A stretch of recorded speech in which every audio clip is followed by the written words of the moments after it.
afternoon, everyone. Welcome to the press conference post the Central Board meeting today.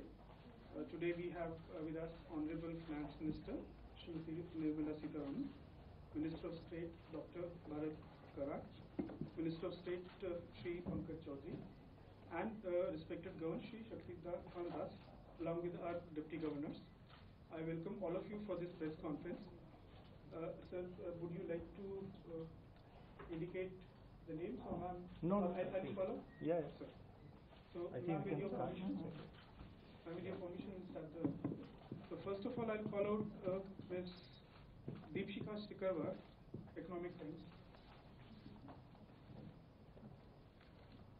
My question is to Governor. Sir, in the budget speech, SM has mentioned,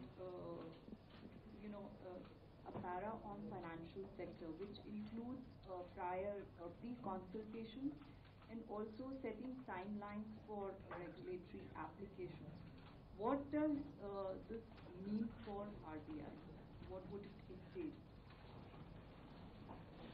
No, as you may be aware that most of our, am I audible? Yes. Yeah.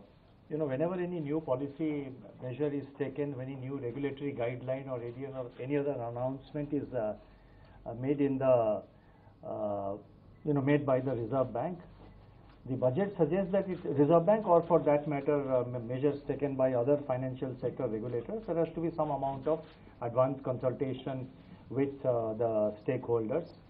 Already we do consult. It's not as if consultations do not happen. And if you recall, even in the last monetary policy announcement, we have made an announcement relating to penal interests. There also we are issuing a draft circular. We are not issuing the final circular because we want the views of the stakeholders, namely the regulated entities, the banks, and also any other stakeholder, any player in the financial sector or in the market, any member of the public to give suggestions. So we are already doing it. But there are certain announcements, which are of strategic nature, which have got some arbitrage and other issues involved. So what the budget speech is that wherever feasible, it should be done, and I think that is something which is partly being done, and it will be done going forward. And so it brings in that perspectives. The need for after issuance of a circular, the need for corrections or amendments will get significantly reduced. But already we are consulting on quite a number of cases. There is advanced consultation. What we do is that we, sometimes we also launch, announce a discussion paper. We circulate a discussion paper. For example, this climate-related steps which we have announced in the last monetary policy statement. Last year, in July or August, we had issued a discussion paper on climate change and its impact on the financial sector. So based on the discussion paper and the inputs which we have received, we have announced 3 measures, and other measures will follow.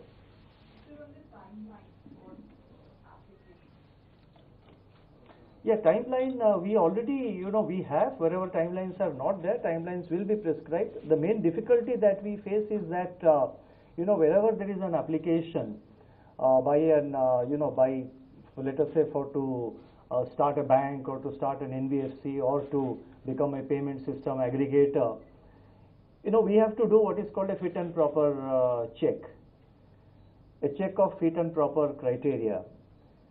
That requires consultation with, supposing the particular applicant has a particular business interest, he has been in a certain business or he has worked elsewhere.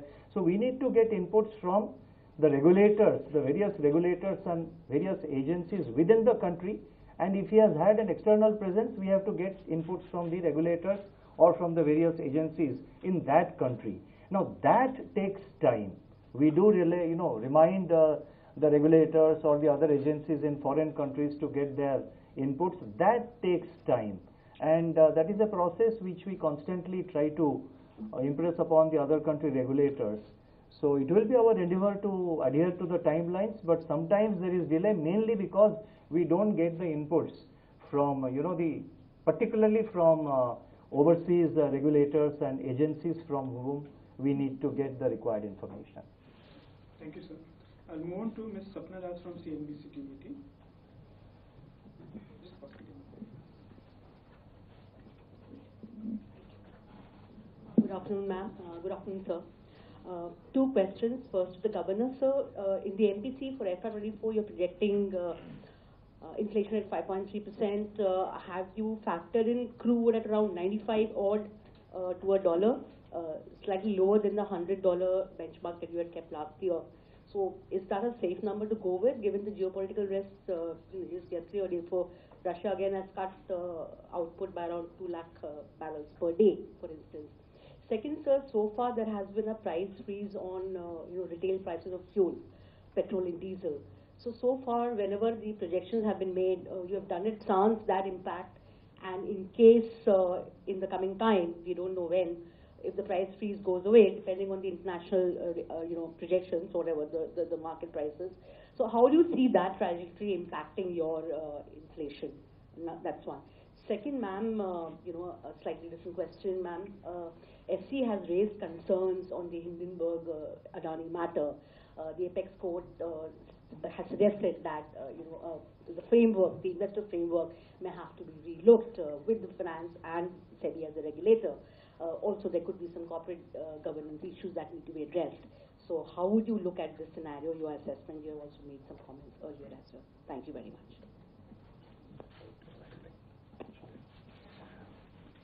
Well, one request that don't make it into a RBI post-monetary policy press conference.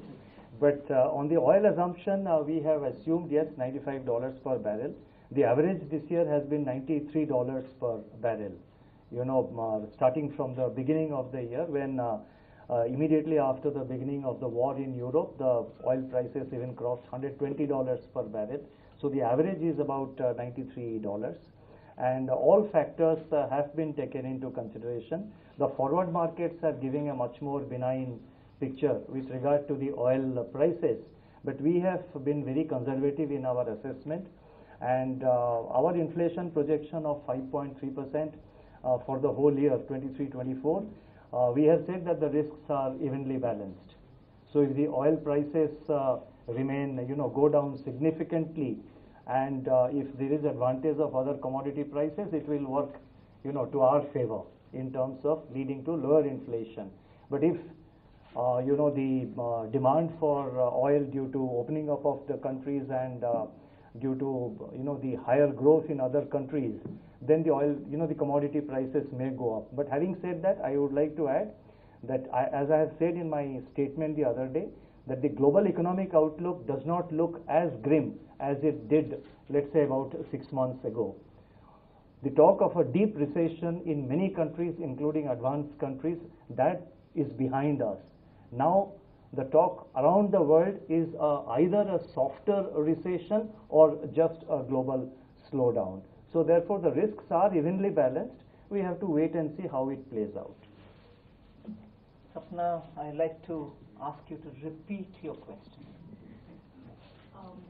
The apex court's observations on the Hindenburg matter, the report and analysis, they have suggested saying that, along with the government, please come up with a possibly better framework for investor protection, also looking at corporate governance issues, and they have also suggested that an expert committee may be set up to look into this entire matter. Ma'am, your assessment as we go forward.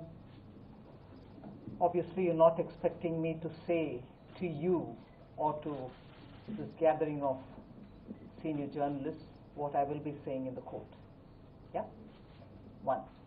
And second, India's regulators, and I'm sitting in the company of a very senior regulator, one of the oldest regulators in this country.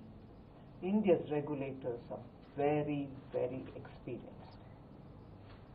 And they are experts in their domain. So the regulators are fairly seized of this matter, and they are on their toes, as always, not just now. So I would leave it there, because you've just told me what has come out this morning. I'll leave it there. Thank you, ma'am. I'll move on to Mr. Siddharth Singh from Bloomberg. Ma'am, good morning.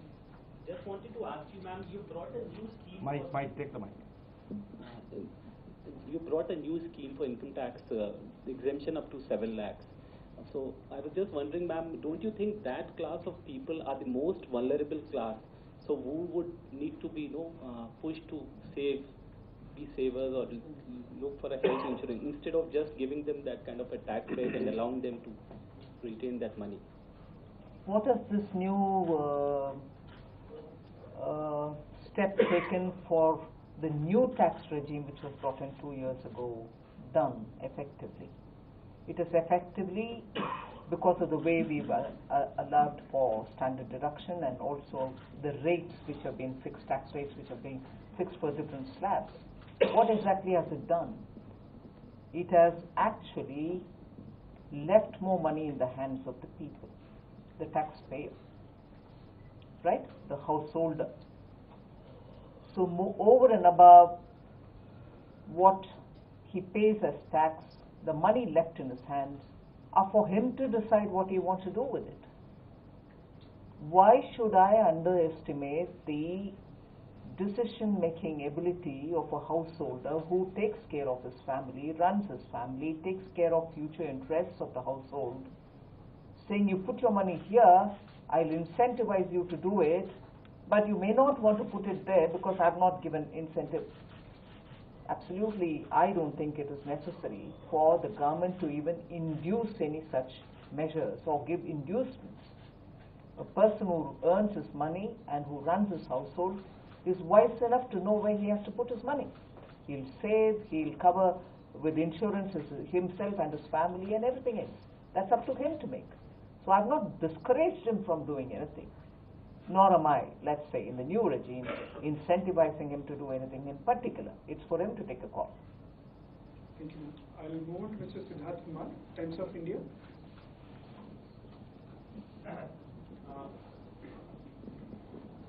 Ma'am, there's this new credit information mechanism that you've proposed, and since both of you, RBI and government, are here, if you could just help us understand if things like, is it just for corporates or is it also going to extend to individuals in the future? You see, the bill is under preparation and it is under discussion. It is under, between the regulators and the government. A lot of discussion has happened, which led to the announcement in the budget. I think the draft bill is getting ready. It will be introduced, of course, that is something which the government will decide, but the draft bill is getting ready and it should be getting finalized soon. And basically the idea is to quicken the process of credit sanction and credit flow to the borrowers. A lot of information is required by a bank before a loan is sanctioned. The idea is to create one registry where, to the extent possible, considering issues of privacy and other things, and to the extent possible, the idea is to provide a 360-degree kind of information system which will be readily available to the lending institutions to ensure that it quickens the process of credit flow. That's a broad objective. Rest of the details of the bill, it will not be proper for me to spell out because it is under discussion. The bill will get finalized and it has to be first introduced in the parliament. Thank you, sir. Anirudh Sharma, Dainik Bhaskar.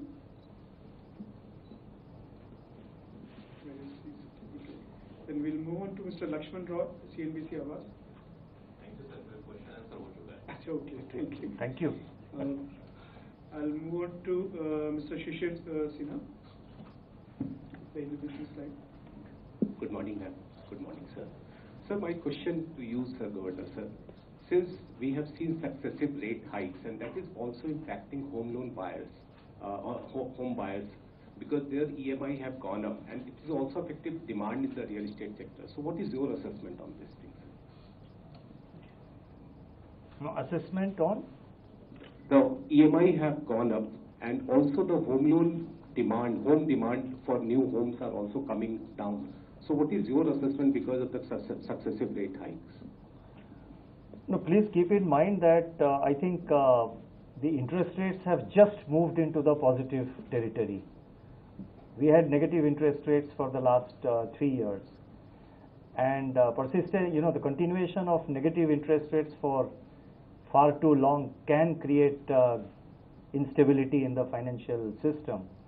So the interest rates have just now moved into the positive territory.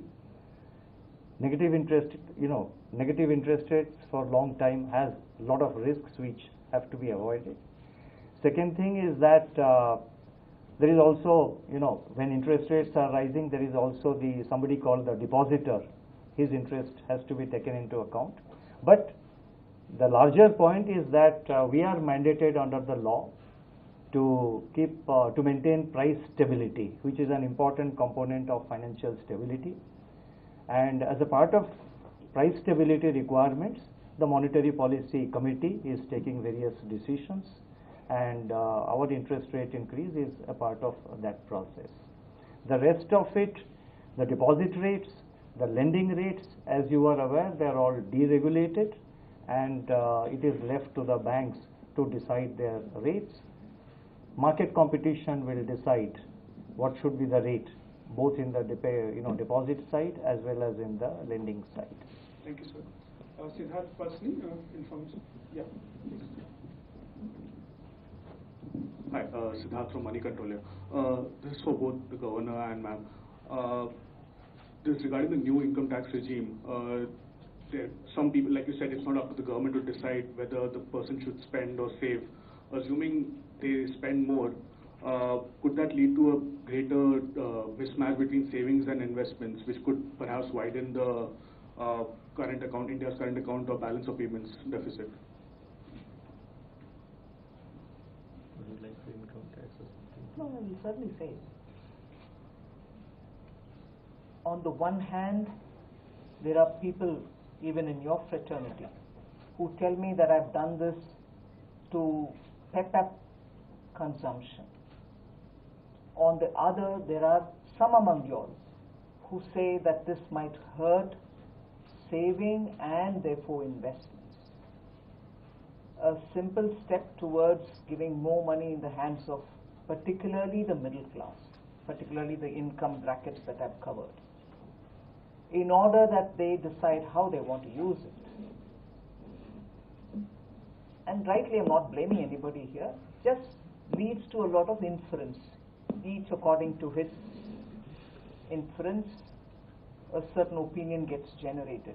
This measure of government was purely to reduce the tax burden on the middle class and to make sure that the promise which was given earlier, a couple of years ago, which got delayed because of the COVID and other reasons, that we will simplify the direct taxation, not only just simplify for compliance sake, but also reduce the rate so that it doesn't become a burden, tax doesn't become a burden on the shoulders of particularly the middle class. That's where it is. Thank you, ma'am. And on the balance of payments, I think I have touched upon it in my monetary policy statement, wherein I have said that the BOP situation, particularly the current account deficit, the financing of the current account deficit or the management of the external sector, it's eminently manageable because the service exports are doing extremely well.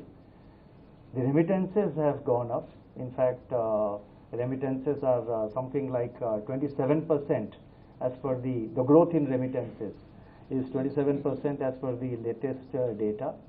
And merchandise exports, there is a talk that it is moderating. Yes, there has been some amount of moderation, but I think the annual target of 400 billion seems to be very much getting achieved by the time we reach 31st March. So the balance of payment situation is eminently manageable. And with your permission, last two questions. Yeah. Asit Ranjan. Good afternoon, sir.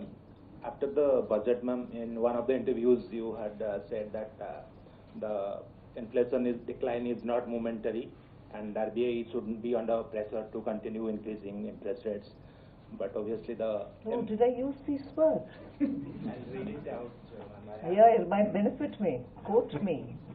He said, when the question was asked whether RBI can take a more relaxed view on monetary tightening, you said, I suppose yes. The fall in the inflation doesn't seem to be just a momentary or 1 month affair. It should sustain itself in the process of coming down, and therefore there shouldn't be that much pressure on the central bank to keep the pace of increasing the rates, but the MPC will take a call. Lots more words in it, right, than what you brought it down in a reductionist fashion. Yeah. So with that background, ma'am, how did the discussions went in the meeting? And even without that background, it went on very well. and is there a divergence in the view of government and RBI on the rate cycle trajectory? I want to ask you, in the last, let's say, 4-5 years, has there been divergence ever between the RBI and the Ministry of We Finance? didn't know it. It seems like for the first time it's happening. I'm asking you, did you see anything in the last 5 years? First time it seems it's happening. First time it's happening now. Who gave you the information? I'm asking, ma'am. Thank you, ma'am. Shailesh from ANA. Ma'am, इस budget में जो है crypto currency को लेके कोई जिक्र नहीं किया गया है, तो इस पे रेगुलेशन वगैरह की बात चल रही थी, उस पे कोई अपडेट है क्या? कब तक इस पे रेगुलेशन वगैरह आ सकता है? नहीं, बिल्कुल आप एक विषय जोड़िए ना। बजट में कुछ नहीं कहा गया इस बार। हाँ, इससे पहले एक बार शायद मैंने कुछ बोला है, उससे हट करके या अलग से कुछ तब से लेकर अब तक कुछ नहीं बोला गया। मगर इससे एक विषय जोड़िए, G20 में जो चर्चा हमारी चल रही है, क्योंकि क्रिप्टो में टेक्नोलॉजी का प्लेस ज्यादा है, इनफैक्ट 99% वो ह्यूमन नहीं इंटरेक्शन टेक्नोलॉजी का, उसमें हम सभी देशों से बात कर रहे हैं कि रेगुलेशन अगर होना है तो एक अलग देश अकेला कुछ कर नहीं सकते। इसीलिए सबके साथ बात कर रहे हैं, क्या कुछ स्टैंडर्ड ऑपरेटिंग प्रोसीजर हम बन पाएंगे, जिससे अगर सब लोग उसके रास्ते पे चलते हुए एक रेगुलेटरी फ्रेमवर्क हम बना देते हैं, हम इफेक्टिव रह पाएंगे। सो ये सब चर्चा में विषय है, इसीलिए कुछ नयापन नहीं है जो मैं बोलना चाहती हूँ हमारे बजट में, इसीलिए नहीं बोला। और G20 के साथ चर्चा अभी जारी है, इसीलिए कुछ नया बोलने का नहीं है। धन्यवाद। Friends, with this we come to the end of today's press conference. Thank you, Honorable Finance Minister, Honorable Minister of State, Dr. Karat, Shri Chaudhary, and Governor. Thank you all for being here. Have a good